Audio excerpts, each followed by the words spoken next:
I do remember about that time Maria stopped wanting school lunches. She wanted to pack a sack lunch, and it would be a sandwich and a piece of fruit.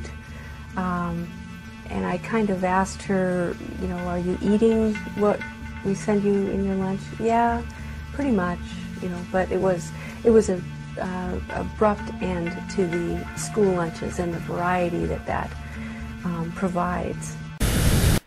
It doesn't stop there. These sites also contain forums in which people can comment on how well their illness is coming along. Worse yet, they offer advice on how to keep this problem a secret.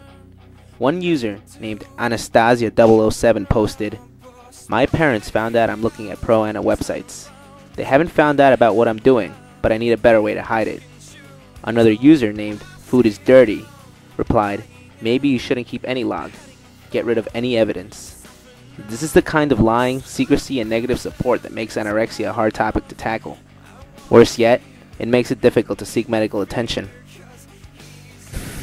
It starts to dawn on you that a child that you've known for a year and a half is wasting away very slowly, and you start trying to bring up the subject, and you realize that you see looks pass between the daughter and the mother. You see that there's been some tension between them about eating, and when the subject comes up, it's often a sore subject between the parents and their children already. Once you reach the level in which you're hiding the problem, you suffer from the symptoms. You can even suffer from other eating disorders. Binge eating disorder, for one, is eating large amounts of food at one time and losing control over the amount that you are eating. Another disorder that can come from anorexia is bulimia nervosa, which is characterized from binge eating and purging by making themselves sick.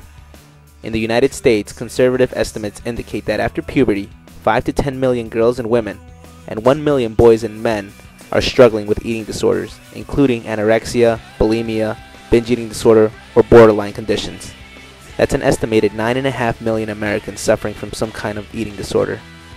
9.5 million doesn't seem like a large number in the United States. But if you combine the populations of Wyoming, Vermont, Alaska, North Dakota, Hawaii, Delaware, Montana, Rhode Island, Idaho, Maine, New Hampshire, and South Dakota, that's how many people suffer from eating disorders.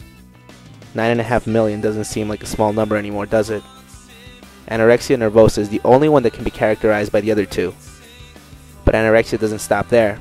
It has many mental and physical side effects. Anorexia has many mental consequences. You become obsessed with your weight. You start to isolate your friends and family and push them away when they try to help you.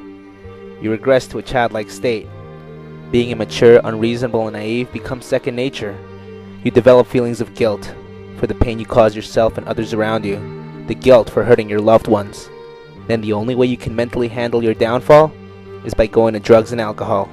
Your obsession becomes an addiction, and you need drugs and alcohol just to get by. The physical effects are a completely different story. There's damage to your brain. You won't be able to think right because of fear of gaining weight. You will be irritable and have bad memory. Your hair and nails will become brittle. Your hair will start to thin out. Your muscles will become weaker as you suffer through atrophy. Your joints will swell. You'll fracture easier. You'll suffer from osteoporosis. You will get kidney stones and kidney failure. Bodily fluids will lack the nutrition it needs. You will have low potassium, magnesium, and sodium. Your intestines will fail. You'll be feeling bloated one minute and empty the next. You'll be constipated. Your skin will bruise easier and dry up. You will suffer from jaundice. That means that your skin will turn yellow. Your heart begins to slow down. You'll develop palpitations, and eventually, that will lead to your death.